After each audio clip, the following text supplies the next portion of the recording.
Hi, top of the morning. Top of the morning! Welcome to Top of the Morning. I'm James Brumfield. And I'm Zoh Hieronimus. We've got a great show today. We have the Babe Ruth Museum and the Sports Legends. Thank you. At Camden Yards. Yeah, Camden Yards. Greg Wilhelm is going to be talking with us, so don't go anywhere. We'll be right back.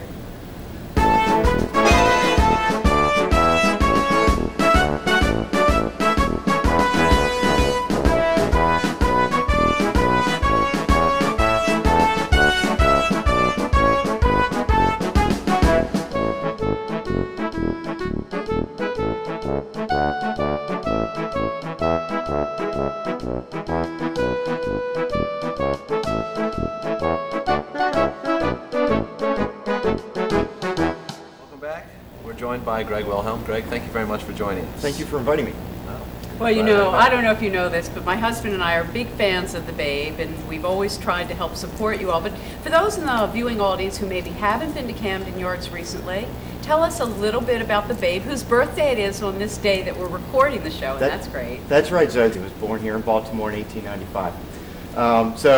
It's very important to let your viewers know that the birthplace is still open, and in fact, we have brand new Babe Ruth exhibits at the birthplace at 216 Emory Street. Now that's the museum, That's right? the museum, Emory Street, his original birthplace. But then at Sports Legends at Camden Yards, which is just simply another facility of the Babe Ruth Museum, we have an exhibit on Babe Ruth that really talks about Babe being larger than life.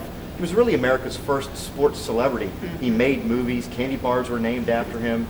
Even underwear was named after Babe Ruth. Really? So he was the first person, the first sports celebrity who had these product endorsements. Was it like, what kind of underwear? Very large underwear, I imagine. Like they boxers. called? What are they called, like Babe underwear? Babe's briefs, I imagine. Babe's Babe briefs, okay. But actually you can see the box which that garment came in back in, I guess in the first part of the 20th century when they were using Babe to promote their products. Babe was really the originator of that kind of Well, and I think for endorsement. Baltimoreans, we're aware of his love of children and his help with the children in the orphanages, and you don't always see that with sports players today whose names are on brand products, and I think that's really one of his great legacies is as a human being, not just a fantastic baseball player. You're absolutely not just right. another face on a Wheaties box, but someone who actually did something. Yeah, you're absolutely right. He loved kids. People think he was orphaned, but he wasn't orphaned. He was a bit of an unruly kid, and his father was busy running taverns here in Baltimore. So he was basically shipped off to St. Mary's Industrial School on the west side of town, which is where Cardinal Gibbons High School is today, where eventually he learned to play the game of baseball and was discovered by Jack Dunn, which started George Herman on his career to be the Babe. George Herman. George Herman Ruth was his original name. Okay, so Herman is his middle name. That's right. All right. Herman Barr wouldn't be there's his a beautiful addition, an expansion of the Babe Ruth Museum is the Sports Legends at Camden Yard. Tell us a little bit about what went into putting the exhibit together. Oh, it's really been a dream of Executive Director Michael Gibbons for more than 10 years. It's been around for 30 years, more than 30 years now. And during that time, we evolved from being just a shrine to Babe Ruth to including the official museum of the Baltimore Orioles and the official keepers of the Baltimore Colts collection after they left Baltimore in 1984. So which we all remember. Those of us who are old enough to remember. That's right. And there's an exhibit about that departure in the Colts wing of Sports Legends. The Model bus? The Model bus coming to Baltimore, the Mayflower van leaving Baltimore in the darkness of night in 1984. Amazing truth. So what we eventually what the Babe Ruth Museum has evolved into is it's the Maryland Sports History Museum, where you'll learn about the Orioles and the Colts and the Ravens and the Baltimore Blast and college sports, particularly lacrosse. So really, if it's the history of Maryland sport, and we are just entering our first full tourist season, so we're really excited. We had a really, really busy, exciting season last year.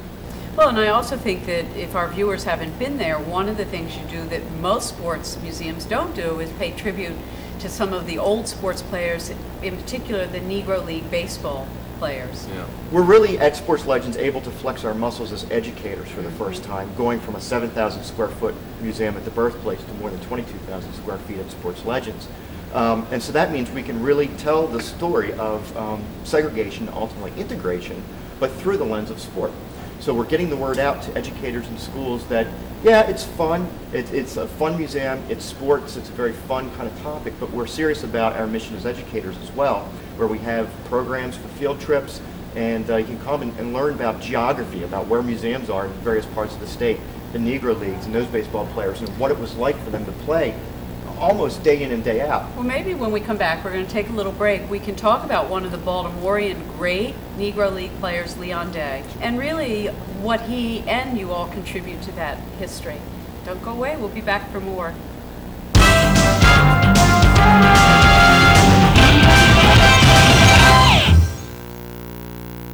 21st Century News, friends, we're going to talk about something that very few Americans know anything about at all, and that is the Negro baseball leagues. And boy, in the last couple of years, many different memorabilia items have been produced by many different companies. Now, let me give you an example. Take a look at this Philadelphia Stars pennant made by the Sandlot Legends. I think it's out there in Stowe, Ohio, someplace like that. Very fine piece of work. There are only about 7 or 8 of these different type of pennants made. It's not just pennants that are being made, as you can see in front of us. There are hats. I'm wearing a Baltimore Elite Giants hat made 1937 Elite Giants hat. And this wasn't a championship hat, because each different year some of the teams didn't do as well as the others. Then there is the hat. If you wear this hat, this is the hat from the what, dear? This is from the Homestead Grays and near Pittsburgh. Up in Pittsburgh. What's so amazing is they won 9 pennants. 9 pennants in a row. Right in a row. Never has a team won so many times in a row. In any sport. That's right. In anything. Football, soccer, baseball, anything. But the Homestead Grays had very important folks. Boy, what a team the Homestead Grays were.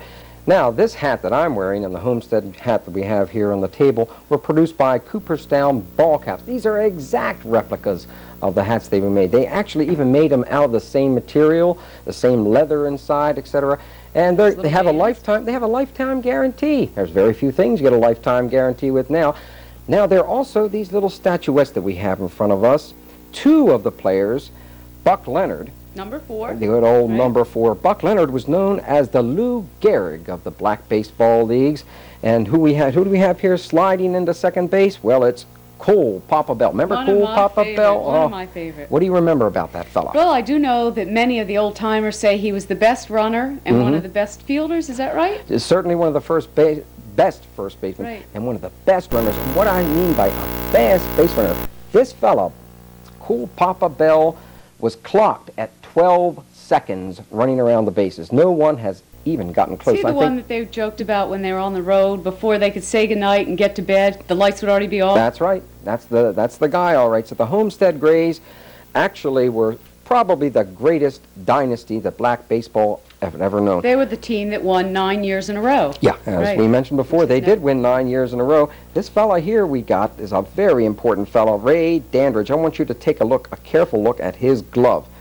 Actually, one of the things about this glove, remember the problems about that glove? Oversized glove, right? Yeah, and it was later outlawed. That's correct. When he went up to... Like in other sports, there are regulations about what you can or can't have. And then later on, they found out that it was okay for him to wear this kind of a glove. So they were just kind of like pulling something out of his great abilities. But Ray Dandridge is in the Hall of Fame now.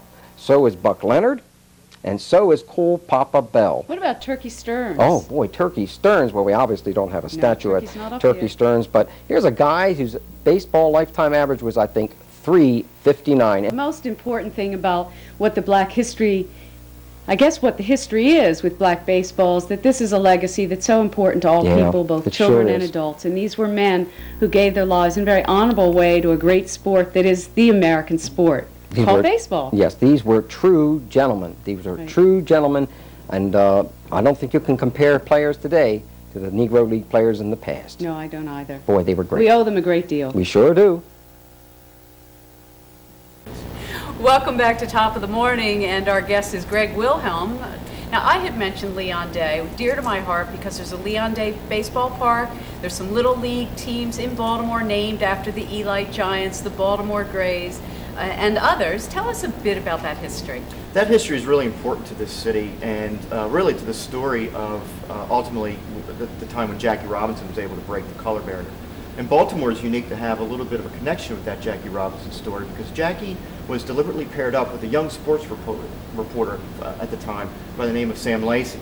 And Sam was the sports columnist for the Afro-American and went on to write that column for years and years and years, really up until his death and earlier in, I think it was 2000, 2002 Yeah, when Sam he passed has away. been featured on Top of the Morning. So he, because even though Jackie was breaking the color barrier, he was still given the less than comfortable accommodations in towns when they visited to play baseball. So Sam and Jackie would hang out together and stay in the same hotel together, and sort of Sam was breaking the color barrier for journalism when Jackie was breaking it for the sport himself. Yeah, and I think one thing I'd like to just add, in case our audience doesn't know it, that Leon Day was inducted into the Baseball Hall of Fame, and it was very important to my husband, Dr. Bob Hieronimus, and myself to see not only Leon because he deserved it, and the Negro Leagues kind of outplayed the white players. Their seasons were longer, the fields were bigger, they played more games, they had terrible accommodations. So as athletes, they really were superior athletes in terms of what was asked of them. Mm-hmm. Of course, they and didn't superior receive... men because of what they experienced and what they had to withstand. Yeah.